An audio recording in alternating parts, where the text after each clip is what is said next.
Once upon a time, in a big bright village, lived a man named Amadi. Amadi had a wife named Amma. Amma was very kind and loved by everyone in the village. But one night, something sad happened. Amma disappeared, and no one could find her anywhere. The villagers searched everywhere. They looked behind the big trees, near the river, and under the bushes. They called her name, Amma, Amma, but she did not come back. Everyone was very worried. After many days, the villagers thought that Amma must have died because they could not find her anywhere. They were very sad and missed her a lot. They talked about her sweet smile and how she used to make the tastiest yam porridge. They said, "We will remember Amma forever." And they were sad, thinking she was not with them anymore. But Amadi had a secret, a very big secret. He knew where Amma was. Amma had not really gone to the stars. Because of this, Amadi acted sad in front of the villagers. But inside, he was thinking about marrying another lady, Amma's friend. He didn't tell anyone his secret, not even his best friend. Every night he looked at the stars and felt a little scared because he knew the truth about where Amma was. And that's how the big secret stayed with Amadi, while the village thought Amma had disappeared forever. Back in the present, Amadi tries to live like everything is normal. He laughs with the villagers, he works in his farm, but inside he feels very scared and sad. When he is alone, he hears whispers in the wind that sound like Amma's voice. Sometimes at night, he dreams that Amma comes back looking sad and asking, "Why Amadi?" Even though Amadi wants to forget and marry the other lady, the memory of that night under the mango tree keeps haunting him. He walks by the backyard and feels like the ground there is different, heavier somehow. Amadi knows he should feel happy about his new plans.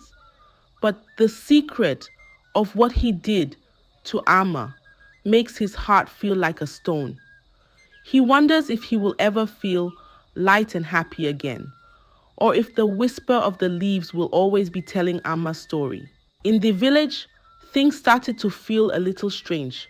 At night, the wind seemed to howl louder than before, and sometimes Amadi's doors would slam shut even when there was no breeze.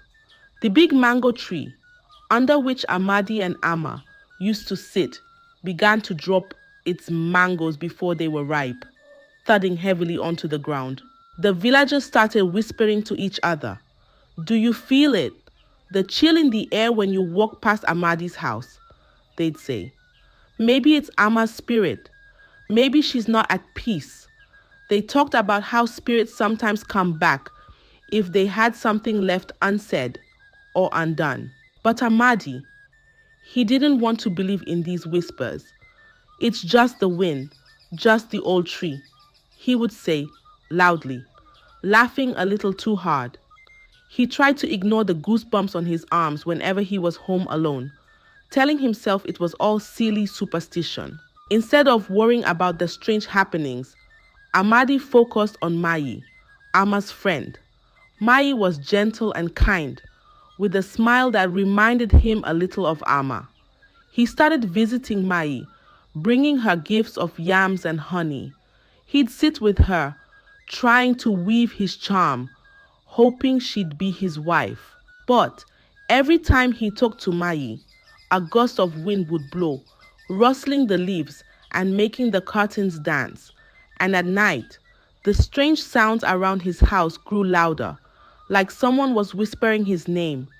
It seemed the more he ignored the signs, the stronger they returned, as if they were trying to tell him something important. Even so, Amadi kept dismissing these signs, focusing all his smiles and sweet words on Mai. But deep down, a fear began to grow inside him, a fear that maybe the village whispers were right. Maybe Amma's spirit really was stirring, and maybe, just maybe, it wanted justice. One bright morning, when the sun painted the sky a soft orange, Amadi decided it was time to ask Mai to marry him. He put on his best shirt, the one with patterns of the great river, and combed his hair until it lay smooth against his head. In his hand, he held a small, woven basket filled with the sweetest oranges from his garden, his heart fluttering like a caged bird. Mai was tending to her flower garden when Amadi arrived. Her hands were deep in the earth, and her face lit up with a warm smile as Amadi approached. But when he mentioned marriage, her smile faltered, and she paused, her hands still in the soil. Amadi, Mai began, her voice trailing off as she looked around, as if searching for the right words carried by the wind. I loved Amma very much. She was like a sister to me. It feels too soon, and it feels strange without her. Amadi nodded, trying to mask the flicker of worry in his eyes. I understand, Mai, but life must go on, and we find happiness where we can, he said, his voice almost convincing. As they spoke, a cold breeze swept through the garden, chilling their bones despite the morning sun. Mai shivered and looked around, a sense of unease creeping up her spine. The flowers in her garden swayed violently as if in disapproval, though there was hardly any wind to explain it. Did you feel that? Mai whispered, her eyes wide with a mix of fear and confusion. It's just a chilly morning, Amadi said quickly, too quickly, as he glanced nervously around, half expecting to see Amma standing there. He reached out to take Mai's hand, but just as their fingers were about to touch, the ground beneath them trembled slightly. A single, beautiful flower from Amma's favorite bush suddenly wilted and died right before their eyes. Mai pulled her hand back, her heart racing. Amadi, I need some time to think about this. Please, she stammered, her loyalty to Amma tangling her feelings like the vines in her garden. Amadi left Mai's house with a heavy heart, the basket of oranges still in his hand, untouched and unwanted.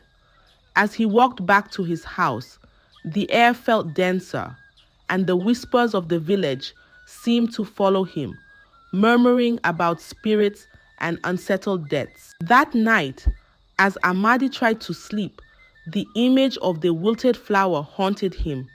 The house creaked and groaned as if bearing the weight of an unseen presence. Amadi tossed and turned, his mind a turmoil of regret and fear. It seemed the more he tried to move forward, the stronger the past clung to him, reminding him of the grave secret buried just outside his window. One morning, after a night filled with uneasy dreams, Amadi decided he could no longer bear the strange happenings and the heavy guilt alone. He walked to the edge of the village where an old wise woman lived. Her hut was small, surrounded by curious herbs and whispering trees. The villagers said she could speak to spirits and uncover deep secrets. As Amadi approached, the wise woman was sitting outside her hut, her eyes closed as if she was listening to the wind. Without opening her eyes, she spoke. I've been expecting you, Amadi. Amadi felt a shiver run down his spine. He sat down across from her, the dirt cool beneath his feet. I need your help, he began, his voice barely above a whisper. There are strange things happening around my home. I hear whispers and things move on their own. The wise woman opened her eyes, looking directly into Amadi's, with a gaze that seemed to see right through him. The spirits are restless, she said slowly. They speak of darkness, and their heart burdened with guilt. Amadi's heart pounded louder, fear mixing with his desperation. How do I make it stop? How do I bring peace back to my home? He asked, hoping for a simple solution. The wise woman sighed, her voice heavy with the weight of her knowledge. The only way to calm the spirits is to confess your sins. The truth must come out to heal the wounds you have caused. Atas quenchtasi inti. Amadi's breath caught in his throat. Confess. He couldn't possibly reveal what he had done to Amma. The consequences would be unimaginable. He would lose everything, his respect, his status in the village, and maybe even his freedom. No, there must be another way. Can't you do a ritual or give me an amulet? Amadi pleaded, desperation coloring his voice. The wise woman shook her head, her expression somber. Some disturbances are beyond the help of herbs and charms. Your spirit is tied to the deed you have hidden. Unless you release that truth, there will be no peace for you or the spirit that haunts you. Amadi stood up abruptly, his chair scraping against the dirt. No, I cannot, he muttered, more to himself than to the wise woman. As he turned to leave, the wise woman called out, "Be warned, Amadi. Secrets buried in darkness have a way of coming to light. It is better to be the one who reveals them than the one who is revealed." Amadi walked back to the village, the wise woman's words echoing in his mind. With each step, his fear grew. He looked over his shoulder, half expecting to see Amma's spirit following him, her eyes sad and accusing. That night, as the wind howled around his hut, and the shadows seemed to move with a life of their own, Amadi knew the wise woman was right, but still, he couldn't bring himself to confess. He lay in bed, watching the moonlight dance across the floor, and felt the weight of his secret suffocating him like a thick blanket. He wondered how long he could endure this haunted life, and what it would cost him in the end. Despite the wise woman's warning and the restless nights, Amadi decided to push forward with his plans to marry Mai. He thought perhaps marrying her might somehow settle the disturbances. With a heavy heart, he began the preparations for the wedding, hoping to distract himself from the eerie happenings around his home. The village buzzed with the news of the upcoming wedding. Tents were erected, and colorful cloths were hung. The villagers, excited about the celebration, lent their hands to help. But the air around Amadi's house felt thick and cold, even on sunny days. As the preparations progressed, the disturbances grew more intense. One evening, as Amadi was discussing the wedding feast with Mai in his living room, a cold wind swept through the house, extinguishing the lamps. In the sudden darkness, both Amadi and Mai saw the silhouette of a woman standing at the window. The figure looked eerily like Amma, her eyes sad and her presence chilling. When Amadi blinked, the vision was gone, but Mai had seen it too. Was that Amma? Mai whispered, her voice trembling with fear. "It was just a shadow, Mai, nothing more," Amadi replied quickly, his voice unconvincing even to his own ears. But Mai couldn't shake off the feeling that something was terribly wrong. She started to ask more questions. "Amadi, tell me the truth. What really happened to Amma? Everyone says she just disappeared. But now I'm not so sure." Amadi felt trapped, his secret burning a hole in his chest. He avoided Mai's eyes, fumbling with his words. "Amma left Mai. She just left one night. I don't know where she went." But the lies felt hollow, and Mai sensed it. Her sleep became haunted by dreams of Amma calling out to her, begging to be found. The more she pressed Amadi for answers, the more evasive he became, and the more suspicious Mai grew.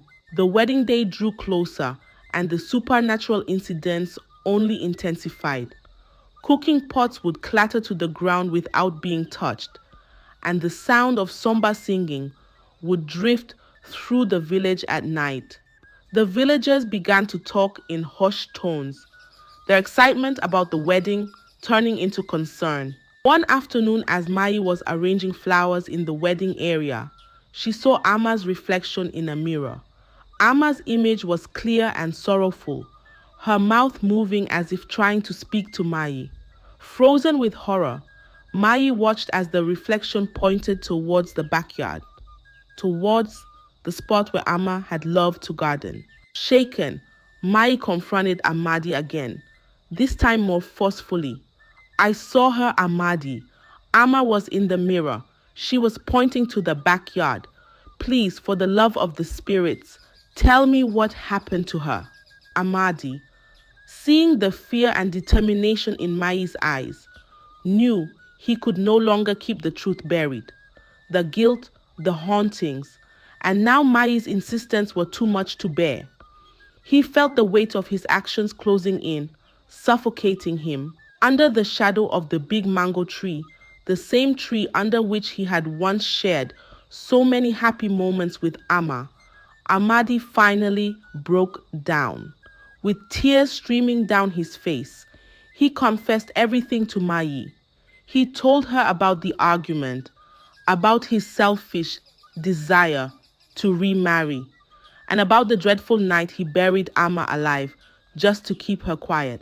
One night, when the moon was just a silver sliver in the sky, Amadi and Amma were sitting under the big mango tree in their backyard. The air was quiet, and the only sound was the rustle of leaves. Amadi looked at Amma and said, Amma, I want to marry another wife, a lady from the next village. Amma was very surprised and sad. She loved Amadi very much and thought they were happy together. No, Amadi, Amma said softly. You should not marry another wife. We promise to always be there for each other, just us two. Amadi didn't like Amma's words. He got very angry. No, Amma, I will do what I want, he shouted. But Amma stood up and said, I cannot let you do this, Amadi. It's not right.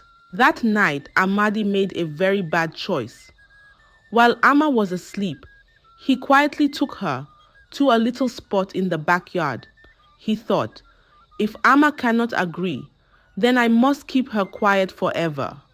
And so he buried her there, where the shadows were long and dark. Amma couldn't say no anymore. Mai listened, horror-struck and heartbroken. The world seemed to spin around her as she grappled with the monstrous truth about the man she was about to marry. As the truth came out, the air felt lighter, but the damage was done. The wedding preparations, once filled with joy, were now overshadowed by a tragic truth that changed everything. After hearing Amadi's shocking confession, Mai felt as if the ground beneath her had shattered. With tears in her eyes and a heart heavy with grief for her friend Amma, she stumbled away from Amadi, her mind racing with horror and disbelief. Amadi watched helplessly as Mai fled, her figure disappearing among the trees. The weight of his sins felt heavier than ever, crushing him with guilt and fear. He knew that once Mai told the villagers what he had done, his life in the village would be over. He would be shunned, despised, and possibly even punished by the community's laws. As the sun set, casting long shadows across the village, Amadi sat alone in his hut, wrestling with his thoughts. The idea of fleeing the village crossed his mind. He could leave under the cover of night, find a new place, and start anew where no one knew of his terrible deed. But as he packed some belongings, he realized how futile the idea was. He was too entangled in his lies, too rooted in his life here. Where could he go that his guilt wouldn't follow him? The haunting visions of Amma and the eerie disturbances at home seemed to grow more intense, as if confirming that he couldn't just run from his past. Every creak of his hut, every whisper of the wind sounded like accusations, reminding him of the grave in his backyard. Desperate and cornered, Amadi felt a surge of panic. He stopped packing and thought about facing the villagers' wrath. Could he endure their judgment, their scorn? He imagined their angry faces, the way they would look at him, not as a neighbor, but as a monster. In a moment of sheer desperation, Amadi considered one last plan to save himself. He thought of denying everything, of claiming Mai was lying or mistaken in her grief. But as he played out the lies in his mind, he realized how empty and hopeless they sounded. Mai had known Amma too well. She would never make up such a story. And deep down, Amadi knew he couldn't live with more lies, more deception. The truth, however dark, was out now, and there was no way to bury it again. As night enveloped the village, Amadi sat in his darkened hut, the sounds of the night mocking his fear. He realized that all he could do now was wait for the dawn and for Mai to reveal his secret. The thought terrified him, but part of him also felt a strange relief. Soon, the burden of his secret might be lifted, for better or for worse. With a heavy heart, Amadi spent the night awake, waiting for the first light of morning and the confrontation that would inevitably come. He knew that the next day would likely change his life forever, and he braced himself for the judgment of the villagers, the real consequences of his unforgivable actions. As the first light of dawn painted the sky in hues of pink and orange, the village awoke to a day that would be etched in its history forever. Mai, having spent a restless night tormented by grief and anger, gathered her courage and walked towards the center of the village. Her steps were determined, her resolve to seek justice for her friend, firm and unyielding. Gathering the villagers around the old banyan tree, where gatherings and decisions of importance were traditionally held, Mai's voice trembled as she recounted the horrific confession that Amadi had made. Her words fell like heavy stones into the silence of the morning, each revelation more shocking than the last. The villagers listened, their initial disbelief turning into horror and then fiery anger. As Mai spoke of the backyard where Amma was buried, a murmur rose among the crowd. The horror of such a betrayal by one of their own left them enraged and crying for justice. Led by the village shaman, a wise and revered figure, the villagers marched to Amadi's house, their faces set in grim lines, their hearts heavy with betrayal. Amadi watched from his doorway, his face pale, knowing there was no escape from the truth. His eyes, full of fear, met Mai's, full of accusation, as the villagers began to dig in the backyard. It didn't take long. Soon, a shovel clinked against something solid, and a collective gasp rose from the crowd. As they cleared the dirt, the remains of Amma were revealed, her clothing tattered but recognizable, her bones a stark, grim testament to her fate. The village shaman stepped forward, his face somber as he addressed the crowd. "This is a dark day for us," he began, his voice echoing with both sorrow and authority. "Amma was one of us, and she was wronged. We cannot let her spirit wander in unrest. Justice must be served for her, for us." The villagers nodded, their faces hardened by the need for justice. Discussions arose on what should be done. While some cried for immediate punishment, the shaman advised a careful consideration, reminding them of the laws of the land and the importance of a just response. Amadi was taken to a holding area, watched over by the village elders as the shaman consulted with the village council. It was decided that the authorities would be called to handle the matter officially, ensuring that justice was not only done, but seen to be done in accordance with the law. Throughout, the shaman performed rituals to appease Amma's spirit, asking for her forgiveness and for peace to return to the village. Incense burned, prayers were chanted, and offerings were made, all part of the solemn promise to right the wrongs that had been done. The day wore on, heavy with the weight of truth and the pursuit of justice. The villagers, united in their shock and grief, supported each other, reaffirming the bonds of their community, shaken but resilient in the face of betrayal. As the sun set on the village, a sense of solemnity settled over the homes. They had faced a terrible truth that day, but in their commitment to justice, they found a renewed strength, a reaffirmation of their values and their unity. Amma's spirit, they hoped, could now find peace, and with it, the village could begin to heal from the wounds of betrayal. The day of the ritual of atonement arrived, marked by a somber mood that hung over the village like a thick fog. The villagers, dressed in white as a symbol of purity and renewal, gathered around the old banyan tree once again. This time, the gathering was to heal, to cleanse the pain that had seeped into their lives. The shaman, adorned in his ceremonial robes, prepared the ritual space with sacred herbs and symbols drawn in the earth around the tree. The air was filled with the scent of burning sage, and soft mournful chants began to rise among the villagers, their voices weaving a tapestry of sorrow and hope. At the center of the gathering, under the watchful eyes of the community, stood Amadi.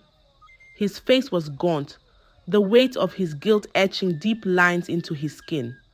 As the shaman approached him, he handed Amadi a small bowl of water mixed with herbs, symbolizing purification. The shaman spoke in a clear, resonant voice. Today, we gather not only to seek justice, but to restore peace to our community and to the spirit of Amma, who was wronged. Let the truth be spoken here, and let the heart that harbors guilt be cleansed.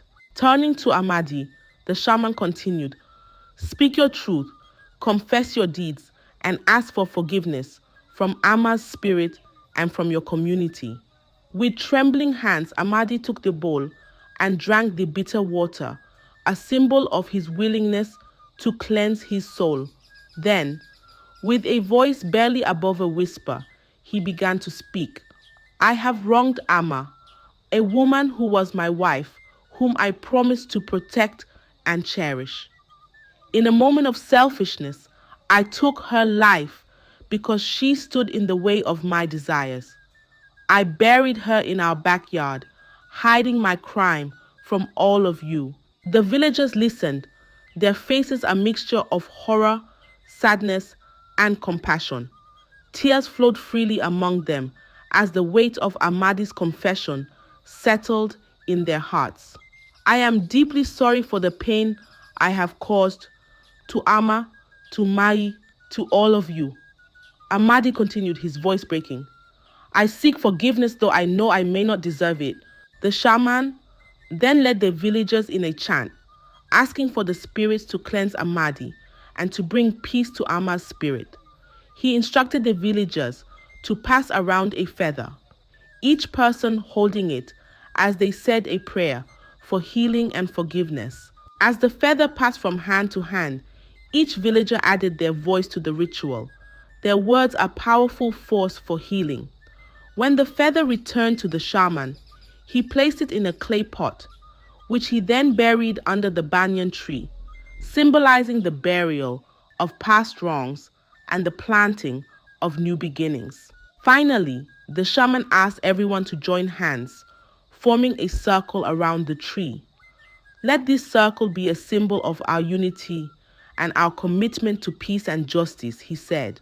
"May we move forward as a community, stronger and wiser from our trials." As the ritual concluded, the villagers felt a subtle shift in the air, a lightness, as if a heavy burden had been lifted.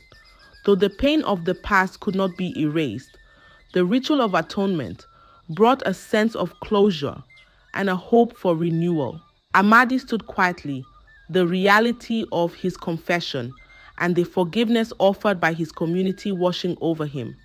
He knew his journey of atonement was just beginning, but for the first time in a long while, he felt a glimmer of hope that perhaps one day he could find peace within himself as well.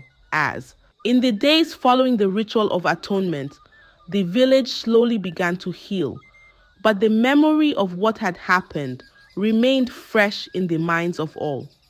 Amadi, having confessed his grievous actions, was now a figure of solemn isolation. The community, while having forgiven him in the ritual, could not forget the atrocity he had committed.